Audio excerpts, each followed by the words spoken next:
Queria te convidar, meu irmão, a abrir a Bíblia no livro de Abacuque, no capítulo 3. A gente vai ler dos versículos 17 a 19. O Sérgio vai estar projetando aqui também, né?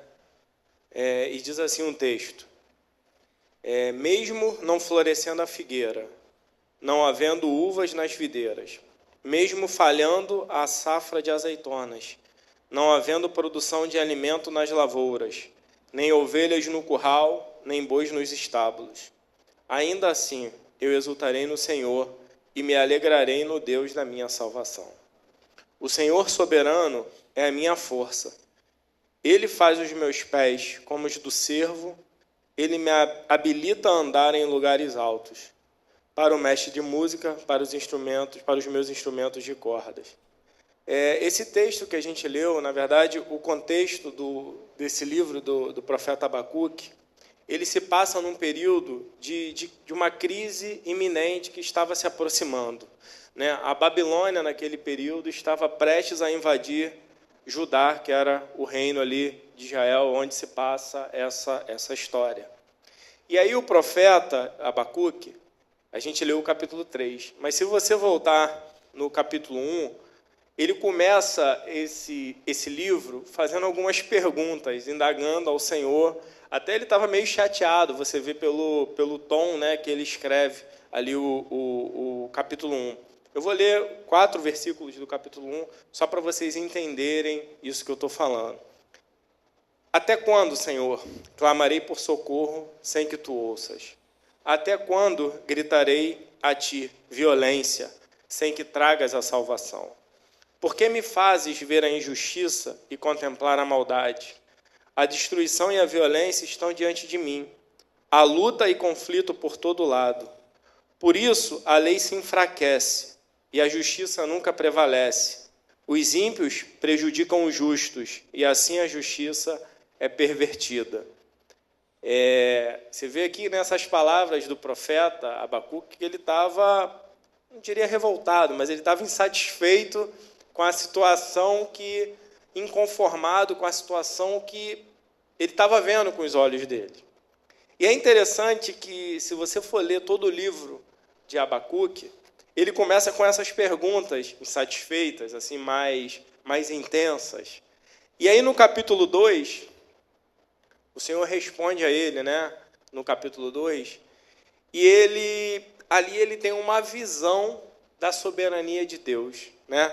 No capítulo 2, eu vou ler somente um versículo, que é o último versículo, que ele fala assim, que é a conclusão que ele chega quando ele contempla essa soberania de Deus, da resposta que Deus dá a ele. O Senhor, porém, está em seu santo templo. Diante dele fica em silêncio toda a terra. Então ele compreende ali a soberania de Deus e que Deus está no controle de todas as coisas, ainda que a situação aos olhos dele parecia ser uma situação conflituosa, uma situação de calamidade, digamos assim. E o capítulo 3, Abacuque, ele termina esse capítulo com uma oração de confiança, que foi esses versículos que a gente leu do 17 ao 19, que é o texto que a gente vai trabalhar nessa manhã. E é interessante que Abacuque ele não nega o sofrimento, mas ele afirma que mesmo que tudo fale, ainda assim ele se alegrará no Senhor, né? E essa é a essência da nossa fidelidade a Deus. Porque muitos que talvez não entendem esse chamado à fé que nós tivemos, vão achar que nós vivemos num conto de fadas ou no maravilhoso mundo de Bob, para os mais antigos que conheceram esse desenho. Mas, na verdade, a nossa fé perseverante, né, a nossa fé que persevera, ela é uma fé que ela é baseada nessa verdade imutável de Deus. E olha como é que é interessante quando o profeta aqui, ele com esse conflito no coração dele, ele inicia com esse conflito no coração dele, com essa angústia, e aí no capítulo 2 ele coloca o coração dele nessa verdade imutável da soberania de Deus e do governo de Deus, e o coração dele encontra descanso. Olhem como é importante para nós que somos cristãos termos a nossa fé balizada ou alicerçada nessa verdade imutável, né? Não numa verdade de que você foi criado para ser cabeça e não cauda, você foi criado para prosperar, não. Mas nessa verdade imutável de Deus, que tem o governo e o controle de todas as coisas. E ainda que tudo aos meus olhos pareçam estar desmoronando, ou nessa calamidade, ou nesse caos iminente, o meu coração, ele descansa nesses decretos imutáveis de Deus, da soberania dele. E aí que é o que o mundo talvez não vai entender, que é o que a Bíblia vai dizer dessa paz que excede a todo entendimento. A gente, nas últimas semanas, algumas famílias aqui perderam entes queridos, perderam a perda, a dor do ente querido. Eu também tive a minha mãe internada novamente. E meditando sobre esse texto, a gente percebe como Deus ele é gracioso conosco, que ainda que o cenário à nossa vista seja um cenário de morte, ou de dor, ou de desilusão, o nosso coração ele consegue descansar na fidelidade de quem Deus é. E aí o meu coração encontra paz. E existe no cânone de Dort, né, no capítulo 5, vai dizer que a perseverança dos santos depende não do seu próprio livre-arbítrio, mas da imutabilidade do decreto da eleição. É Deus quem garante a nós e quem nos sustenta nessa fidelidade. Porque se dependesse de nós mesmos e de nossos corações, a gente com certeza se desesperaria. Mas o mesmo Deus que chama, que nos elege, né, e nos chama a essa comunhão, é o Deus que garante para nós esse caminho de fidelidade junto a Ele. Olha que coisa maravilhosa, como é que Deus ele cuida de nós até nesses detalhes, né? Como isso não foi algo ao acaso, sabe? Mas Ele pensou em cada detalhe. Quando a Bíblia vai dizer que Ele te conhecia antes de você ser formado, e Ele te elegeu, e te chamou, e te justificou, e hoje a gente está aqui. E esse mesmo Deus que fez toda essa obra de restauração é o Deus que zela por nós e zela para abastecer os nossos corações com essa fé, nessa fidelidade de quem Ele é. Porque é Ele que gera em nós isso, é o próprio Deus. E, como eu disse, a fidelidade do crente, do cristão, ela é fruto da obra soberana de Deus no nosso coração que foi regenerado, que foi transformado, que foi alcançado. Deus não apenas Ele nos salva, né, naquele momento, mas Ele nos sustenta até o fim, até o dia que a gente vai se encontrar com Ele. João, capítulo 10, versículos 28 e 29, vão dizer: eu dou-lhes a vida eterna, e nunca hão de perecer, e ninguém as arrebatará da minha mão. Meu Pai, que mais deu, é maior do que todos, e ninguém pode arrebatá-las da mão do meu Pai. Filipenses 2,13 vai dizer também: porque Deus é quem efetua em vós tanto o querer como o realizar. A fé, quando ela é centrada nessa verdade imutável de Deus, nas Escrituras, numa teologia sadia, né, no entendimento correto das Escrituras, ela faz a gente entender que ela não depende das nossas próprias forças, mas ela depende única e exclusivamente da fidelidade de Deus. A fidelidade em tempos de dor, em tempos difíceis, não é tipo assim, porque eu sou um super crente, ou eu sou um super-herói, né, cristão, não é um heroísmo espiritual, mas é unicamente fruto dessa graça eficaz que um dia nos resgatou, e é ela que vai nos sustentar até o fim, nessa fidelidade dele. Então, nisso, o nosso coração pode descansar e encontrar o refrigério que a nossa alma precisa, ainda que o cenário ao nosso redor seja um cenário calamitoso, ainda que as situações estejam adversas, talvez na área profissional, na saúde, na perda de alguém que a gente ama, mas ainda assim o nosso coração pode desfrutar dessa fidelidade de Deus e dessa segurança que é Ele mesmo quem nos proporciona. E na Bíblia, a gente tem alguns exemplos de fidelidade, de pessoas, de personagens que tiveram fidelidade na adversidade, né? O primeiro, que até é um personagem que eu gosto bastante, inclusive eu dei o nome do meu filho, né? Que é o Daniel. Daniel, nos capítulos 3 a 6, você vai encontrar a história de Daniel e dos amigos de Daniel, né? Mesaque, Sadraque e Abednego, e eles escolheram a fornalha, a entrar na cova dos leões, a se prostrar perante a estátua lá que o rei tinha feito, a idolatria. E eles disseram: o nosso Deus pode nos livrar, mas se não, Ele não livrar, está tudo bem também. Então, na verdade, aqui a gente percebe que a fidelidade, no momento de adversidade, ela é pautada naquilo que Deus é, e não nas garantias terrenas que nós, porventura, possamos ter. Que ainda que a gente não tenha essa garantia terrena, né, para a gente ser fiel a Deus, a nossa fidelidade a Deus está pautada única e exclusivamente nessa graça soberana que nos chamou e nos alcançou. Porque é Ele que nos garante isso. Daniel, capítulo 3, versículo 17 e 18, diz assim: nosso Deus, a quem servimos, pode livrar-nos, e nos livrará da fornalha de fogo ardente e das tuas mãos, ó Rei. Mas se não, fica sabendo, ó Rei, que não serviremos aos teus deuses, nem adoraremos a estátua de ouro que levantaste.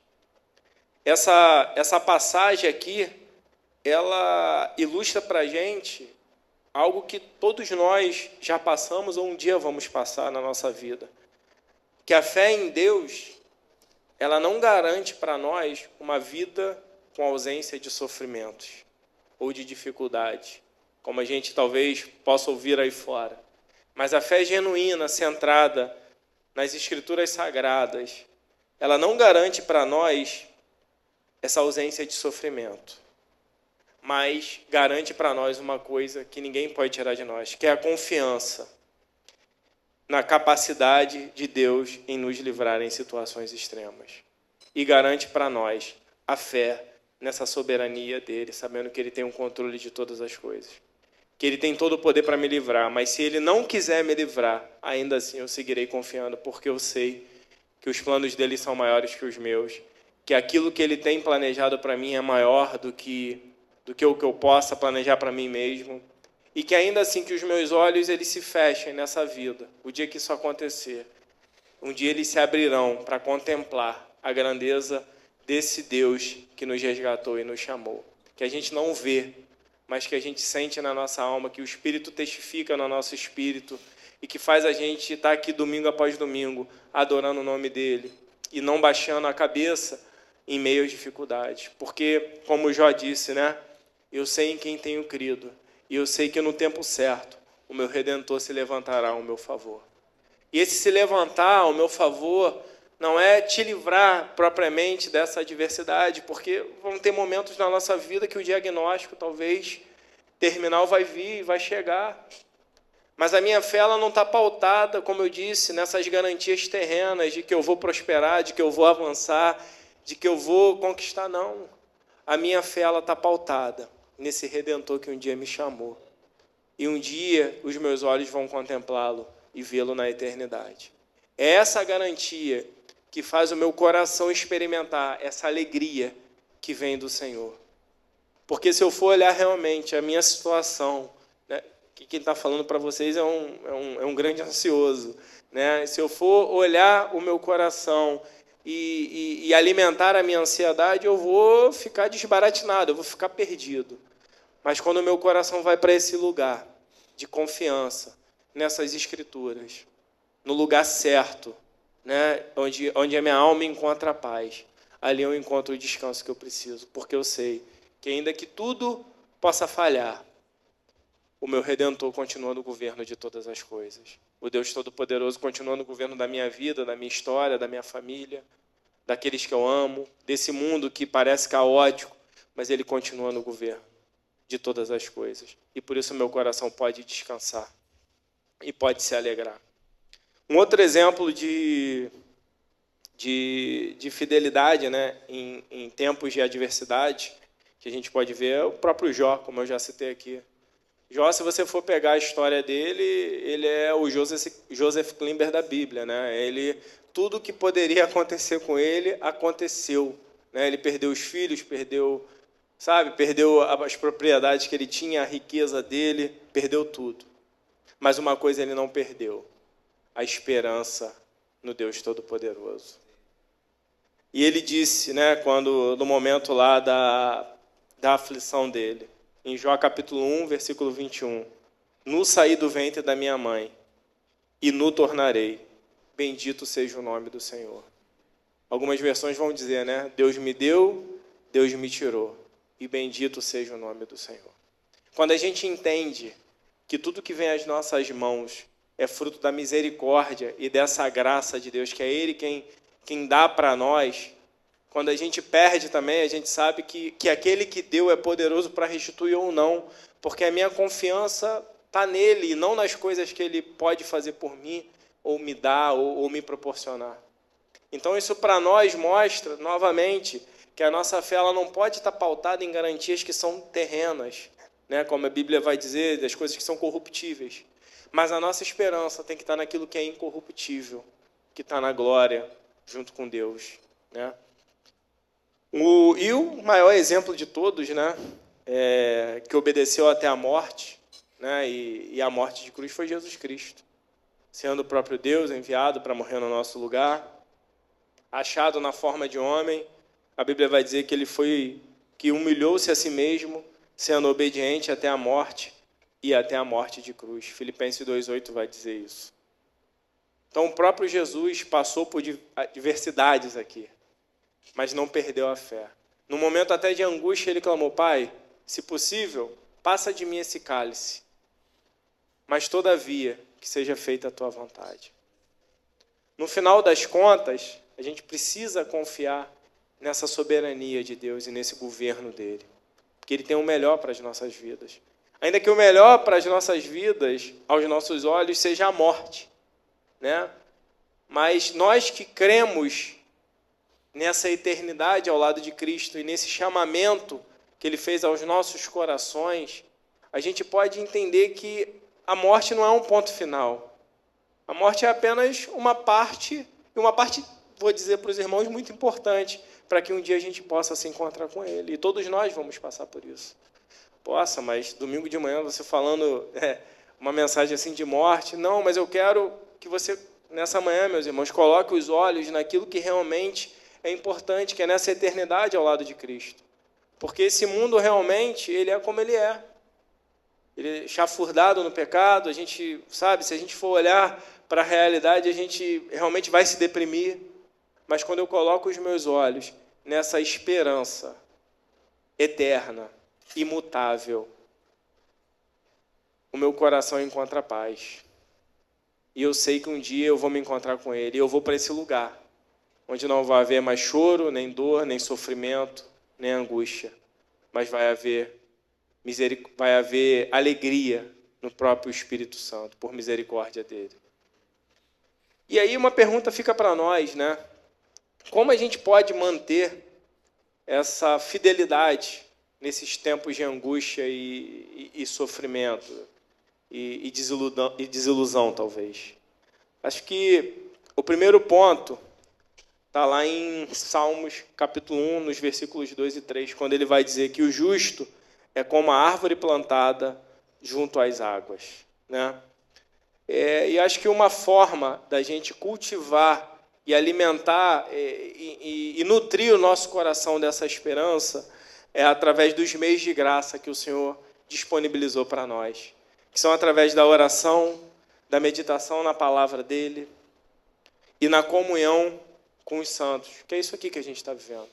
A gente estava falando ainda há pouco, antes do culto começar, eu e o Ebner, sobre que a igreja é isso aqui, é comunhão entre os outros, a gente se reúne para adorar o Senhor, né, ser exortado uns aos outros, abençoar a vida do outro, para cultuar a Deus. E a igreja, quando ela foge desse propósito, ela deixou de ser igreja.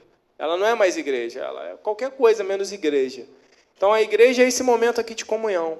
Então, uma das formas da gente alimentar essa fidelidade no nosso coração em tempos difíceis é nisso aqui. Quando eu não estou aguentando, né, de repente, na dor e no meu sofrimento, eu chego para o meu irmão e falo, pô, Daniel, ora por mim, cara, porque tem sido difícil. Né? O Danielzão vai vir e vai, pô, Tairone, ora pela minha vida, que tem sido complicado, tem sido difícil, me ajuda nessa guerra que eu estou em oração. E a gente tem que pautar o nosso coração nesses meios de graça que o próprio Deus disponibilizou para nós. E o segundo ponto é a gente lembrar desse caráter imutável de Deus. Hebreus 13:8 vai dizer: Jesus Cristo é o mesmo ontem, hoje e será eternamente. O sofrimento, ele pode mudar as nossas circunstâncias, mas ele não muda quem Deus é. Ele não muda a natureza de Deus. Ele não muda aquilo que Deus é para nós e aquilo que Ele fez para nós. Por nós, né? Por nós e para nós, através de Jesus Cristo. E o principal é ter o coração pautado numa teologia centrada nas Escrituras. Porque se a gente tiver uma teologia fraca, uma teologia que ela... Teologia, eu quero dizer, um entendimento das Escrituras, né? Um estudo acerca das Escrituras, nessa verdade imutável. Se ela não for robusta nesse momento de dor, realmente a gente vai balançar. Tiago, 1 Pedro 1, 6, 7, diz assim: em que vós grandemente vos alegrais, ainda que agora importa, sendo necessário, que estejais por um pouco contristados, com várias tentações, para que a prova da vossa fé, muito mais preciosa do que o ouro que perece e é provado pelo fogo, se ache em louvor e honra e glória na revelação de Jesus Cristo. Calvino, ele vai dizer que a adversidade é o campo de provas da fidelidade cristã. Então, se a gente realmente conhece a Deus, né, e diz que conhece a Deus e vive para a glória do nome dele, o momento da adversidade, quando chegar às nossas vidas, é um momento para a gente mostrar que a nossa fé ela não é uma fé apenas de boca, de palavras, mas ela é uma fé centrada nele. Porque ainda que tudo ao meu redor possa perecer ou estar de forma conturbada, o meu coração está alicerçado nessa palavra e nessa verdade que é imutável do próprio Deus, de quem Ele é. Isso me dá segurança no momento da dificuldade. E o principal, né, que vai estar em Romanos 8:18, quando vai dizer: as aflições desse tempo presente não são para comparar com a glória do porvir. A fidelidade de hoje, que a gente tem hoje, ela tem que ser sustentada por essa esperança no amanhã, nesse porvir que Romanos 8 está falando aqui, nessa eternidade gloriosa ao lado de Deus. Porque se eu não colocar os meus olhos fixos nessa eternidade, como eu disse, realmente o meu coração ele vai balançar no momento da dor. Lógico que todos nós temos nossos momentos, e ninguém aqui é super-herói. Vai ter momentos que a gente vai estar mais deprimido, mais angustiado, mais no meio do sofrimento. Mas eu quero te fazer um convite, quando esses momentos eles chegarem até o teu coração e até a tua vida, porque é inevitável, vai chegar. A gente vive nesse mundo dessa forma, né? E é desse jeito. Eu queria te convidar a colocar os olhos nessa eternidade gloriosa que foi nos prometida em Cristo Jesus. Porque quando os nossos olhos eles estão postos, como Abacuque, no lugar correto, que são nas Escrituras e naquilo que Deus prometeu para nós, o nosso coração encontra paz em meio à dor, em meio ao sofrimento, em meio à adversidade. Ainda que a circunstância, como eu disse, ela possa vir a mudar a nossa realidade, ela possa vir a mudar aquilo da forma que a gente vive, mas ela não muda o Deus a quem nós servimos. Isso é imutável. Então o nosso coração pode encontrar paz nisso e descansar nisso. Porque quando a gente entende de verdade O que é isso que Deus prometeu para nós? O que é essa eternidade? Sabe, o que foi pago ali naquela cruz há 2000 anos atrás para que eu e você hoje tivéssemos acesso a isso? O nosso coração se enche dessa alegria. Não numa alegria masoquista de, nossa, eu estou me alegrando no sofrimento, não é isso. Mas a nossa alegria é pautada nessa eternidade, ao lado de Cristo Jesus. E qual que é o resultado disso tudo, né? O que a gente pode tirar disso tudo, né? É que a nossa fidelidade a Deus é o principal. Ela testemunha ao mundo a respeito daquilo que Deus é. Que ainda que eu esteja em sofrimento, eu não neguei a minha fé, eu guardei a minha fé. Sabe, eu perdi de repente um ente querido, mas o meu Deus continua me sustentando. Vai ser difícil a jornada, é difícil, né, a pancada que eu estou tendo que viver e me adaptar novamente às circunstâncias. Mas o meu coração, ele não titubeou, e ele não perdeu o alicerce, ele continua alicerçado naquilo que é eterno, que é nessa esperança em Cristo Jesus. E eu sei que ainda que os meus olhos eles possam ver tudo definhar ao meu redor, a minha esperança em Deus continua sólida e continua firme em Cristo Jesus. E quando a gente consegue testemunhar a respeito de Deus nos tempos da adversidade e nos tempos difíceis, a Bíblia vai dizer em Filipenses 2,15 que o cristão fiel brilha como luz em meio às trevas. Olha que coisa interessante. Até no nosso sofrimento e até na angústia da nossa alma, o nosso coração pode estar angustiado, mas a nossa vida, ela resulta em glória e honra para o nome de Cristo Jesus. Isso que é o que a gente às vezes não consegue entender. Que ainda que sofrendo, né, a gente amargurado, talvez, deprimido, por um tempo, a gente consegue encontrar em Cristo Jesus a base para que a gente possa voltar, de repente, a se alegrar e a testemunhar a respeito de quem Deus é. Olha, eu passei por isso. Realmente, aprove o Senhor levar aquele que eu amava, né? Aprove o Senhor permitir que eu tivesse essa enfermidade. Mas eu talvez nunca experimentei um cuidado de Deus tão grande na minha vida como eu tenho experimentado nesses dias. E você ainda consegue testemunhar ao mundo aquilo que Deus fez no teu coração, ainda que as circunstâncias não tenham mudado. Mas o teu coração certamente mudou, porque o teu coração ele está posto naquilo, como eu disse, que é imutável e que é eterno. Então a gente ainda assim pode testemunhar ao mundo quem Deus é. Filipenses 2,15 vai dizer: para que venham a tornar-se puros e irrepreensíveis, filhos de Deus inculpáveis no meio de uma geração corrompida e depravada, na qual vocês brilham como estrelas do universo. O mundo precisa ver hoje cristãos que dizem: perdi tudo, mas eu não perdi a fé. Eu sofri, mas eu não deixei o meu Senhor. Porque eu sei que no tempo certo, naquele dia, naquele grande dia, eu o verei face a face. E os meus olhos vão contemplar. Sabe, porque hoje, sem ver e sem contemplar, o nosso coração já se enche dessa alegria e desse gozo que a Bíblia vai dizer, de estar feliz em meio às adversidades. Eu fico imaginando o dia que a gente se encontrar com Ele, face a face, como a Bíblia vai dizer. Conseguir olhar nos olhos dele e ver, contemplar o rosto de Cristo. A maravilha que deve ser para a nossa alma e para o nosso coração, como a gente deve naquele momento ali se sentir completo, né? e pleno, digamos assim. Às vezes, no momento de oração no nosso quarto, quando nosso coração está apertado, está pequeno, está angustiado, e a gente se coloca naquele lugar ali para falar com Deus, com o nosso Pai, e o nosso coração ele se enche de uma alegria tão maravilhosa, que é um negócio assim que eu diria assim que chega a ser transcendental, porque a gente não consegue explicar, e a gente sai dali diferente como a gente entrou daquele momento. Porque eu tive ali, de repente, meia hora, uma hora de oração e de leitura da palavra.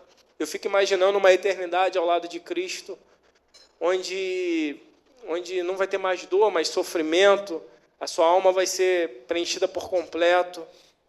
Não tem mais a influência do pecado ali te atrapalhando e, né, essa carnalidade que leva, sabe, que rouba de nós a nossa paz.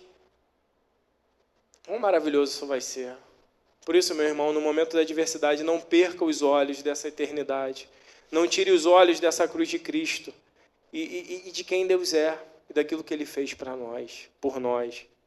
E que, com certeza, aquilo que Ele prometeu para nós, que é essa eternidade. Ele não te prometeu ter uma vida vitoriosa, rica, Ele não te prometeu nada disso. Ele te prometeu que o dia, quando chegar esse grande dia, você vai ter um lugar ao lado dele, nessa eternidade gloriosa. É isso que Ele te prometeu. É isso que o nosso coração entende, sabe? Às vezes, algumas pessoas tentam distorcer essa mensagem do Evangelho, mas o Evangelho é isso. Ele resolveu para nós um problema que a gente não poderia nunca resolver, que foi o pecado. E garantiu para nós essa salvação. Muitos, de repente, por não entenderem isso, vão dizer que a gente é louco, né? Mas o Deus que testifica nos nossos corações e na nossa alma é o mesmo Deus que vai garantir para nós essa eternidade ao lado dele. Amém? E para finalizar, meus irmãos, por conta do tempo,